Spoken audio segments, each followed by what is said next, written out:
What's up, guys? Welcome back to another week and to another pinball tournament video. In today's video, we're going to talk about the one ball challenge we had on Dr. Dude and his excellent Ray.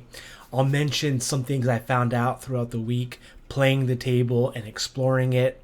And then for this week coming up, we're going to have a one ball challenge on Red and Ted's Roadshow.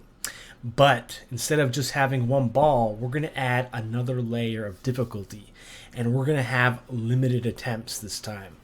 So Balchie suggested this to me, and I thought it was a good idea because if you have limited attempts, it will kind of force you to practice before you use them.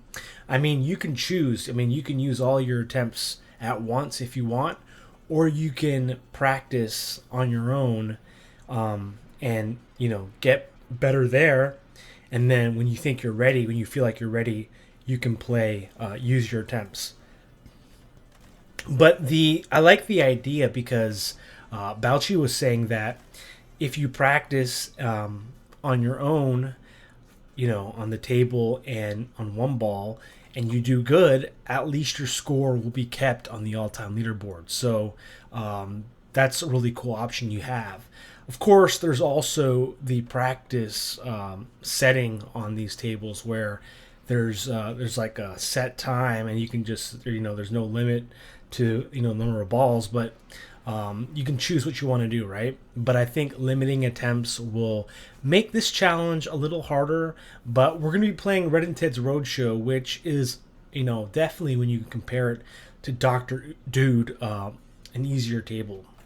So now let's transition to talking about this week's one ball challenge on Dr. Dude. As many of you know who have played this table and all the Williams tables on Pinball Effects, you know that Dr. Dude is like one of the hardest tables to play. It's just frustrating at some points. It's like nerve-wracking because I tried to play this. I wanted to play this on a 3-ball to see how I would do. And I got to like 9 million points, but I had 3 balls plus some extra balls. I think I got 1 extra ball from the bag of tricks. So that just goes to show you that this table is incredibly difficult for even a classic mode, right? But you can see on this tournament here, right? People scored 15 million, Gatvic 13 million, Moonface Maddie, Carpy Sun 10 million, Krobs 6 million with just one ball. And so that's the thing that is really kind of interesting to me, is that some tables are really difficult, but if you can get that score with one ball, that's insane, because you want to, if you multiply by 3, right? That's like the potential, right? You have, if you can do that well on each ball. But Dr. Dude is just one of those tables where you sort of have to get a nice flow going. You have to sort of understand the little tiny intricacies that are particular to this table. So the thing with Dr. Dude is you have to you have to add these ingredients to be this cool dude, right? That's the whole premise of this table's theme. It's about a guy gaining hipness and coolness, right? So it's all about being cool. And so the ingredients that you need to collect on the table are the rock and roll target, the gift of gab, and the magnetic personality, right? And so when you hit those shots and you complete them, you work towards lighting up the excellent Ray, and this Ray transforms Dr. Dude into like a cooler guy, right? So on the table, on the play field, you'll see that there's like plain dude, party dude, a cool dude, a major dude, and a super dude on the dudometer. And so when you start the Ray, that's when you move up. And that's when you get a 2-ball multi-ball, which is really what I consider to be the whole meat of the table, is that 2-ball multi-ball after you activate the Ray, and you have to hit one ball up the mix master, and it has to spin around that spinning magnet. And once it gets enough spins, then the jackpot is lit, and then you have to hit that same mix master to collect it. And so it's really about certain shots on this table. It's, can you hit the ingredients? Can you collect them? Can you hit that mix master ramp shot to collect jackpot? And then can you activate the ray, which is also a hard shot, right? Up the vertical up kicker. So there's so many things that you have to do right on Dr. Dude to kind of get to where you need to get to the 2-ball multi-ball, where you get all your points through those jackpots. So I think if you separate this table into 2 parts, the first part is practicing and getting good with collecting the ingredients efficiently, right? And so when you hit that rock and roll target, it's the target right next to the mix master. It almost always comes down to the right in lane, but sometimes you'll hit that target and then it'll just drain on the right out lane.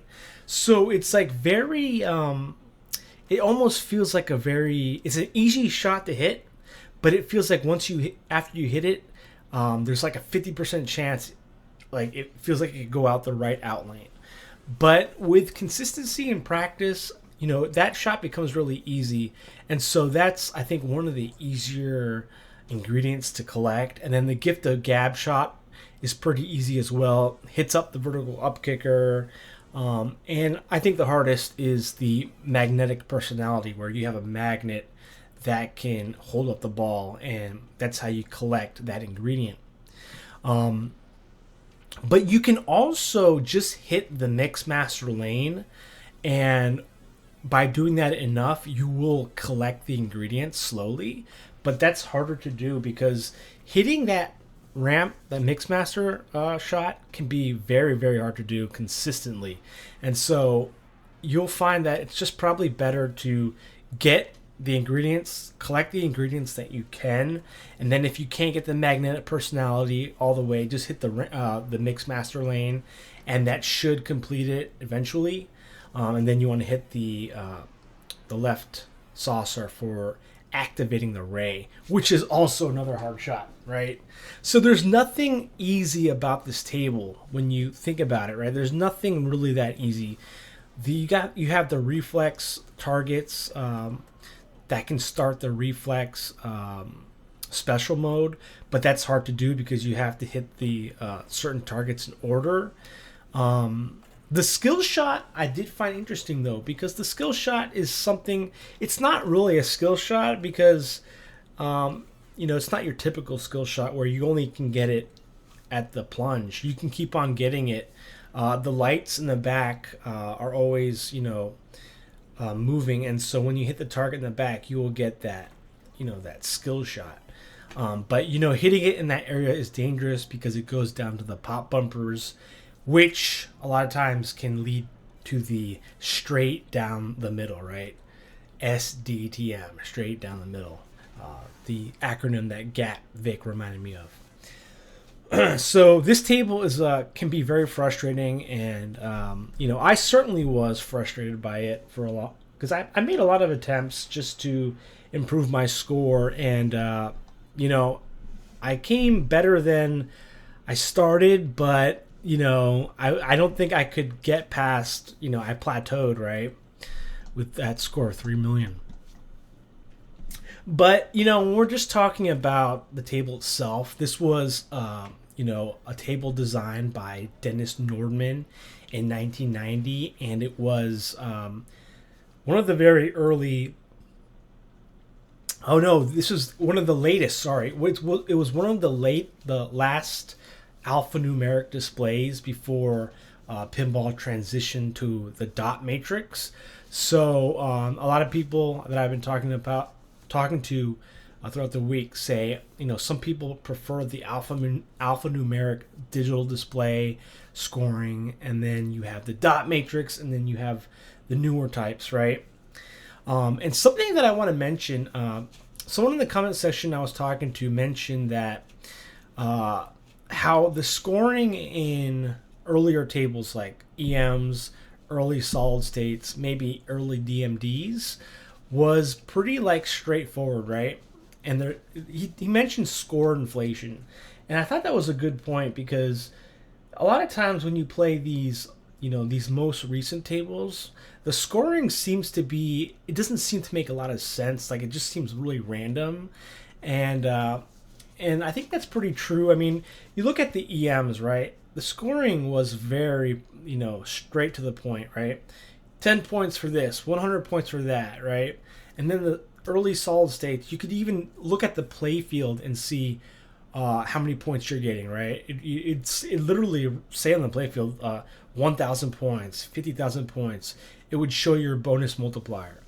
But then on these like most recent tables, there's almost, you don't see any of that, and you have all that, all the scoring and rules are kind of shown on the back display, right? So that was an interesting point I thought that someone brought up, and I just wanted to mention how scoring definitely seemed to be a lot more scoring wasn't like into the billions. Of course, you had some EMs back in the day that had like really crazy scoring. That is hard to kind of grasp, for an EM. But scoring is something that I think is interesting when you talk about pinball, because every table has its own kind of, limit of scoring. 15 million on Dr. Dude is insanely good, especially with one ball.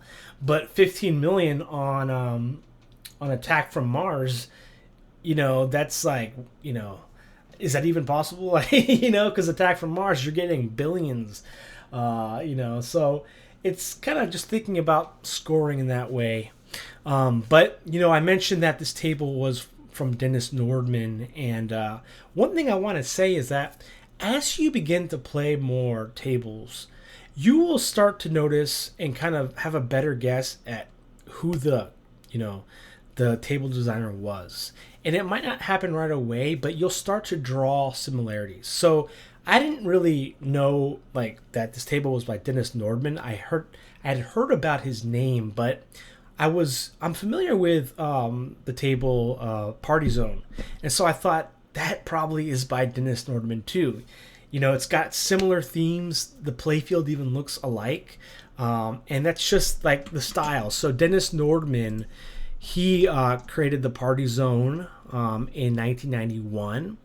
Just after Dr. Dude in 1990, and even I think Dr. Dude is featured or is referenced in the Party Zone.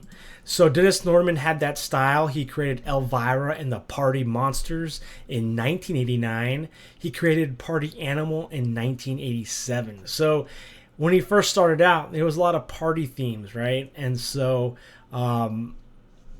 he even worked on Whoa Nelly. That's pretty interesting. And so he's still in it today. I mean, he's creating Stern Elvira's House of Horrors, the Blood Red Kiss edition, the House of Horrors 40th anniversary, Primus, and Zombie League, Lexi Lightspeed. So a lot of these smaller tables, the Paps Can Crusher, but you'll start to, once you play the tables, you'll kind of just get an understanding of, oh, that's Dennis Nordman, right? Another example that I kind of relate to this is, maybe harder to grasp, but, my dad was into classical music when I was a kid growing up. And a lot of times I'd listen to the classical, his music, and I'd be like, I wouldn't know if that's Beethoven or Mozart or Schumann or Schubert. But the more you listen to it, the more you can kind of tell, oh, yeah, that's Mozart. That's what he likes to do, right? So this week, we do have a one-ball challenge on Red Intense Roadshow, which is by Pat Lawler. And so you'll see a lot of Pat Lawler tables, and you'll notice them, right? We just had a one-ball challenge on Whirlwind a couple weeks ago, and that is a Pat Lawler classic. So let's talk about the scores. Let's congratulate our first place winner, Gapvic, with 15 million points. Congratulations to Gapvic. And like I said, I wanted to try this in a 3-ball environment classic mode, and I got to 9 million, and that's with 3 balls and an extra ball.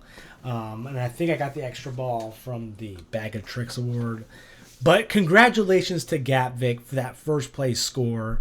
I think he's been in first place now for 2 weeks in a row, right? Or 3? I think 2, maybe. But congratulations there. In second place, we have Moonface Maddie with 13 million points. And just 2 million short of Gapvik. So very close competition here on Dr. Dude. Very impressive scores here. At the end, we're going to look at where Gapvik will be. But in third place, we have Carpy-san with 10 million points. Also close to 13 million in second. I like this. I think they're doing a event where you can earn free, like, what do you call these things?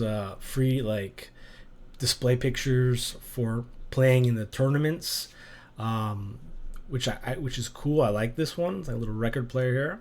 But congratulations to Carpy for his third place score. In fourth place, we have Krobs with 6 million points. And Krobs was the one who suggested that I play this table. So thank you, Krobs, for that suggestion. We were doing Williams, so it fitted in. So I figured, why not, right? Since it is a Williams. And we're still going through our Williams phase right now. In fifth place, we have Crane with 6 million points. Just look how close that is to Krobs. Couple 100,000, right? Between fourth and fifth. That's pretty insane right there. Even sixth place, Balchie 99 with 6 million. So you got these 3 scores here that were relatively close to each other, right? That's kind of interesting. And I really like looking at the scores sometimes because you get to kind of see like just how close people are. And you think about tournaments in real life, the real pinball tournaments, how nerve-wracking they can be when your scores are like so close. We have 7th place, Michael363, aka Dracky, with 3 million points. 8th place, myself, with 3 million points.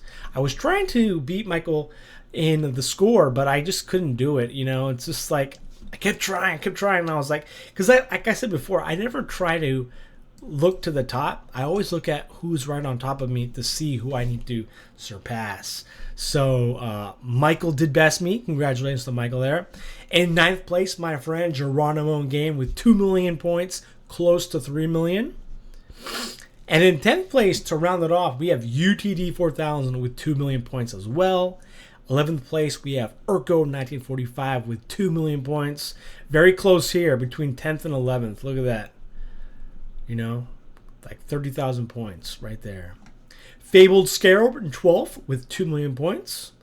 And in 13th place, we have Somatic with 1 million points. Close to 2 million there.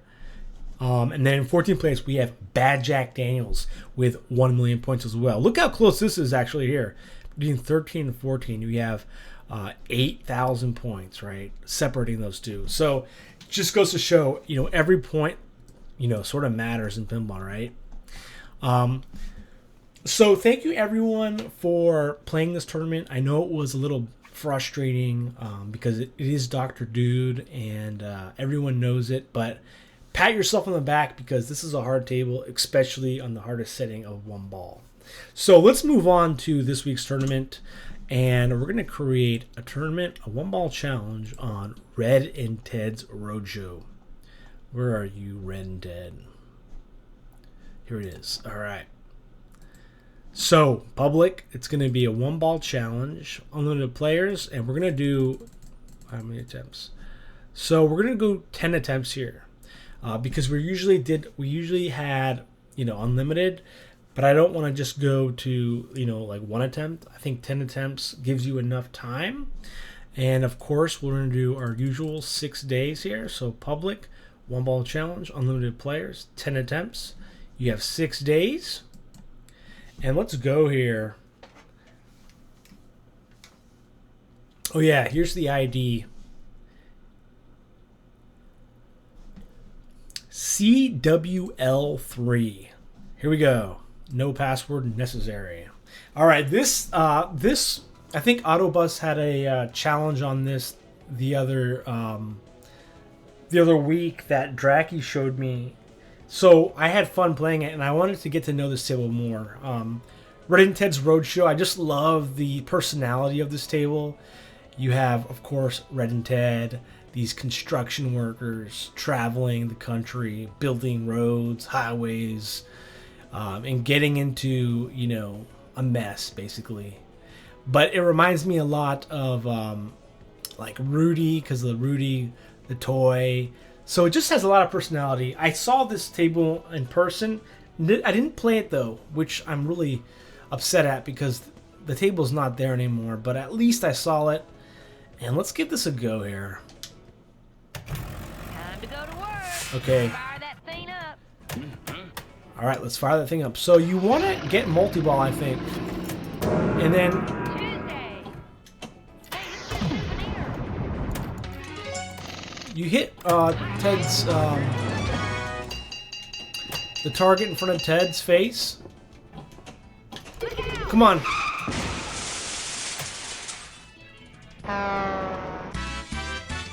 Okay, we gotta oh, whoops, sorry. Oh wait, oh my gosh, this was my attempts. Oh my gosh, I'm using my attempts. No wonder I can't restart. Okay, so I'm gonna do one attempt here just because I completely forgot. Because we're using attempts now, and I'm so used to not having it. So here we go. Let's wreck some roads. Okay. Tuesday. So that might, you know, trip some people up. So just be careful, be mindful of that.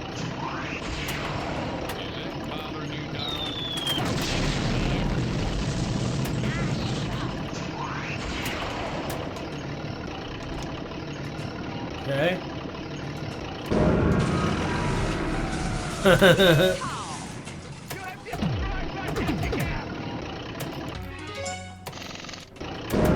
no. And this table shakes, so it's got a lot of elements to it that make it hard. It's kind of like when you think about Earthshaker, the table. We're rolling now. Whoa, I'm getting a nice flow here, though. Wednesday. Oh! Man. Okay, so I got... It's going to be a little different this week because I only have, what now, 8 attempts left. So I'm going to practice before I use up all my attempts. But thank you guys for watching this video, and I hope you enjoyed. And I hope you'll enjoy this tournament with a 1-ball challenge on Red and Ted's Roadshow with 10 attempts. Till next time, I'll catch you guys later. Take care.